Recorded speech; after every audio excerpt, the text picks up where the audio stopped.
Tonight, he's drunk. I knew. Hello, YouTube. SkepticalRoot. I'm going to take another bite of this apple. This is probably my fourth video of it, my third one of any length, about this subject, which is the stupid argument I keep hearing about people with big channels going after people with little channels and how somehow this is wrong. What? How does subscriber count validate or invalidate the arguments that somebody makes? How is this bullying or harassment? You take a topic, you sit down at your computer, you put it out there in the ether, and you start talking about it, and you, get some people to hear you? Or are you putting it out there for the intent of dialogue or discussion? If you just want to throw your stuff out there, throw it at the wall and see what sticks, hey, turn off comments and likes or hide likes and dislikes, and don't worry about it. If you want to engage in discussion or something like that, leave that stuff on and see what happens. In the past week, I have seen at least three I have on my fingers, but three videos that I recall, because the second one, I think it was the second or third one I had seen in the month of August, making this argument, and I thought to myself, well, that's kind of dumb. Finally, last week, I saw a video by Hellion, YouTuber, small channel, 6,500 and some subs maybe. His video was liked by Christy Winters, Dr. Christy Winters, which is where I picked up the third one, as what I'm talking about as well. Second one was my own damn fault, but we'll talk about that. So arguing against, making a case against, if you will, Bearing with his 180, 190, probably 200,000 subs by now, or more. I think last I saw he had 196, maybe 194,000 subscribers. Anyway, going after somebody who made a YouTube video with, in Hellion's case, the original video, the person only had 2 subscribers.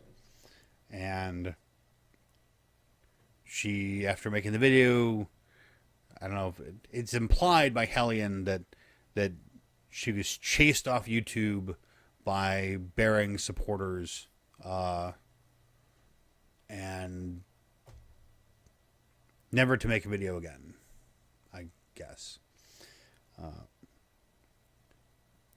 The second was Liberal Ogre and Steve Shives. Liberal Ogre being also the True Puka, or Philip Rose, as his YouTube channel name is. Although, well, I don't know, because his channel says Liberal Ogre, and then it's Philip Rose when he comments. So, anyway, they did a hangout. They did three actually long hangouts, an hour and a half, 2 hours and some minutes, and then another hour and a half, talking about what they have labeled the castration of the atheist movement. I watched part 1. I will watch part 2 and part 3. I have to say, interject here one thing.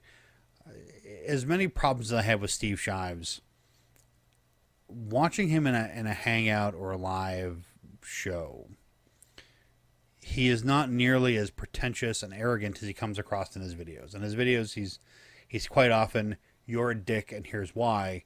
But in person, he's more throwing out ideas and like he's having a conversation. He throws out ideas and he tries to see what kind of feedback he gets. I dislike him less in live stuff. Be that as it may, 33 minutes into the first video, they are talking about Thunderfoot and Venom Fang X. And Steve has this little story that he tells about he had some kind of problem at the time, and this is the time they're referring back to is like 2012, 2010, 11, 12, somewhere in that window. But so Thunderfoot's with his 250,000 subscribers or 150,000 subscribers or whatever he had at the time, going after Venom Fang X with his 6,000 or 7,000 subscribers, and how that disparity of subscribers had somehow become problematic. The third one was a video, again, this one mirrored by Dr. Christy Winters, was from Demotivator Opinion, and it was about Bering, again, being some kind of, I don't know, shitlord or something like that, going after small YouTubers and doing response videos to them, and then his fans or subs going and massively commenting or downvoting the video of this smaller channel. My problem here with all of this is, how is that a valid argument against what was said in either video? If you're holding idea against idea, where does sub count fit into this dynamic here? Look at my little talking hands thing. If I've got 5 subs, which is how many I have right now according to YouTube. There's my little thing right there. I know you can't see it, and I'm not about to share screens because that's too much work. 5 subs right now. If I go after and make a response video to someone with 1 sub, I have 5 times the number of subs that they do. Does that somehow invalidate their argument or my argument? Or if my subscribers then, like, one of them goes over and comments or downvotes that other person's video because they agree with my take on it, is that harassment of some kind? If, let's say, somebody with 1,000 subs comes after me, is that harassment of some kind? Because I get 2 or 3 or 4 or 10 or there people coming over too and, you know, challenging something that I've said or made or done. Is that harassment?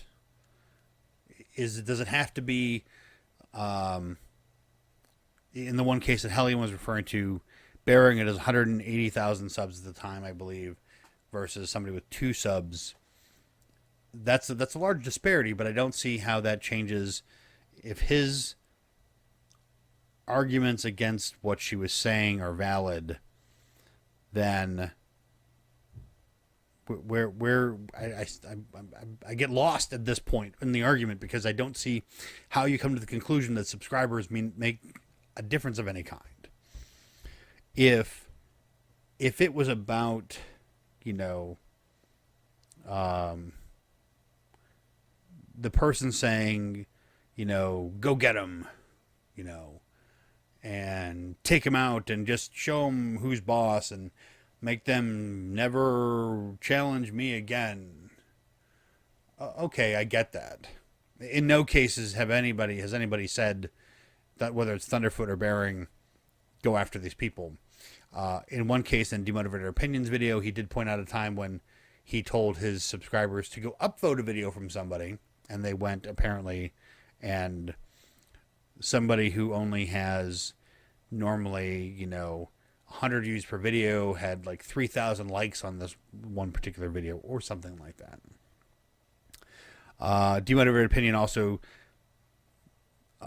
pointed out or said that in a lot of Bering's response videos, he has a disclaimer in the description saying, you know, let's have civil discourse. Let's not be jerks about this. Don't go harass these people, please. It's just it's about arguments. And occasionally he doesn't include that. And he kind of took that to be a tacit endorsement of going to other people's channels and commenting. You know, I have 5 subscribers. And even if I told them all to go to somebody's video and downvote it, I don't know that a single one of them would listen to me. They're, I assume, independent free thinkers who can make their own decisions about things. It's not my responsibility, and it never would be my responsibility, to take it upon myself to instruct people who watch my content any more than it would be for me to, you know, for NBC to tell me to go, you know, brush my teeth. You know, There's no point that NBC has any control over what I do or say, even though I occasionally watch the network. How is this any different? How is the argument here that you have too many subscribers, you can't challenge this person's argument, in any way seem rational? In any way seem logical? If the person putting the idea out there has a valid idea and isn't just regurgitating something that they've heard, but they have something that they've thought about and are willing to defend to the point that they make a video and put it up on YouTube, then they should be willing to defend it, even if it's not against everybody. You know, if you get a lot more stuff than you can handle, okay, how does that make any difference? If they had been a more popular channel, then they're more capable of handling it. But how do you get capable of handling that stuff unless it happens to you? I don't know. It drives me nuts to hear this thing over and over and over again. It's not a valid argument. Stop making this argument, people. Do you hear me? Sub counts don't enhance or degrade the value of arguments. They have no effect on it. If somebody with 250,000 subs makes a video that I think is absolutely stupid, and I make a video about it, how is that any different if I have 750,000 and they only have 250,000? How? How is me having more subs? How does it change my argument? Or if I have a 250,000 and they have 35, how does it change the argument? If I use the exact same video against a person in any one of those situations, how is that different? It's only me talking to them. It's not, if my subs at some point go after somebody, they're not my responsibility. I don't care what anybody says. You're individuals. You people watching this video. You make your own decisions. If you decide to be a dick and go after somebody and just carpet bomb their comment section with you know, incendiary language, that's on you. That's not on me. You're not my army of flying monkeys. You're just not. You make your own decisions. If you're going to be a dick, I'd rather you not subscribe. But then again, as a thinking agent of your own, you don't have to listen to me. You can still sub my channel. Even if I don't want you to. Even if I would rather you not be here. I can't stop you. And I'm not even going to tell you to unsubscribe. I might suggest it if you're being a dick in the comment section all the time.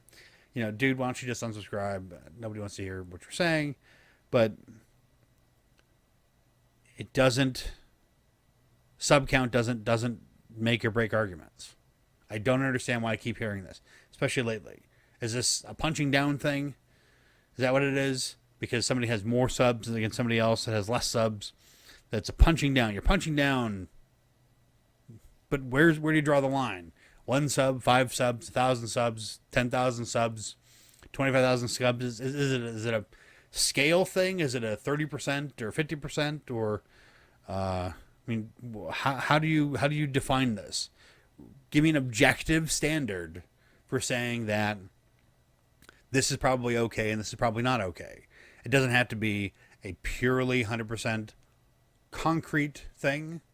You know, maybe you've got, you know, a channel with 5 million subscribers against somebody with 100,000 subscribers or 500,000 subscribers.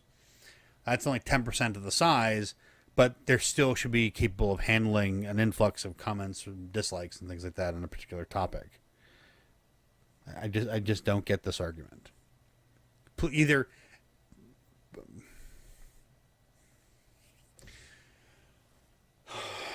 okay, so social justice community,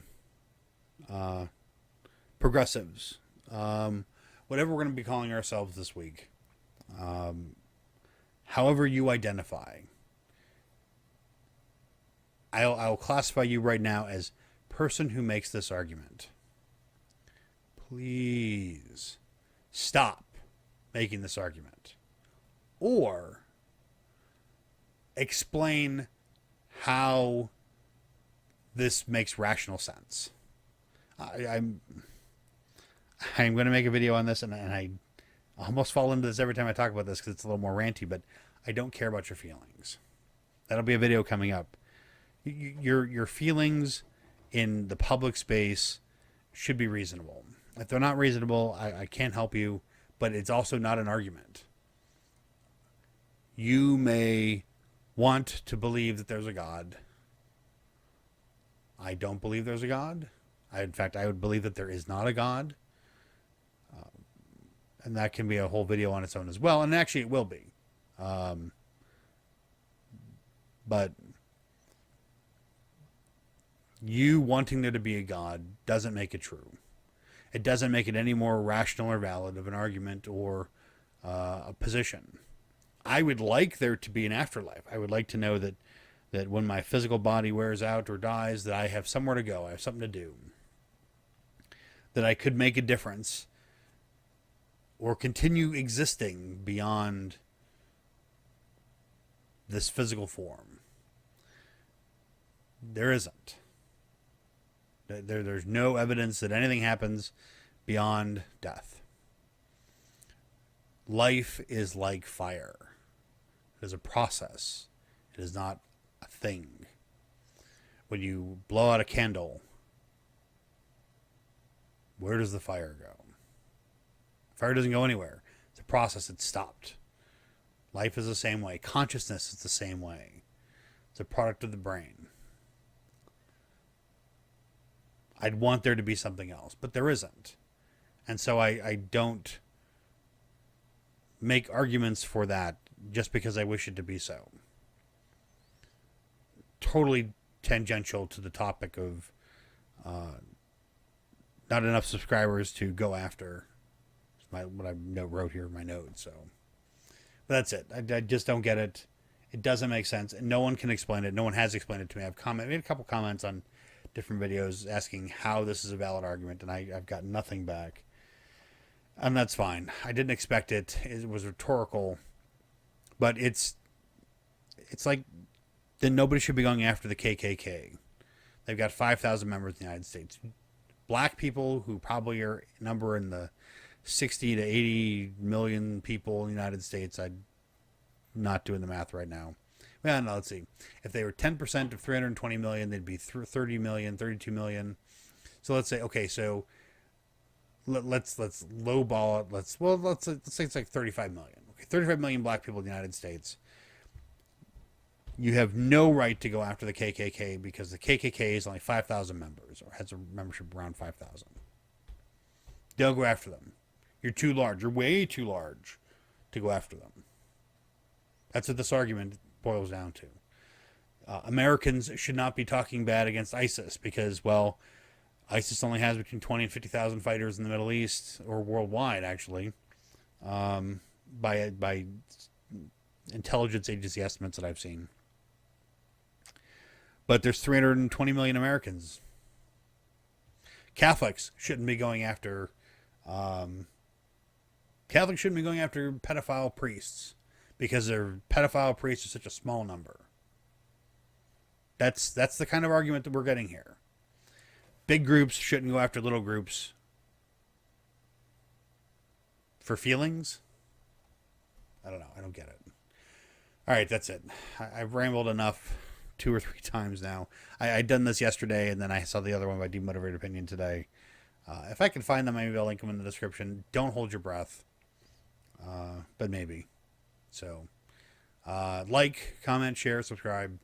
The fun stuff you're supposed to do with YouTube. Really enjoy your comments. Likes would be good. Well, I get, I don't know, 1 like per every other video. I don't get a lot of views yet, but that's all right.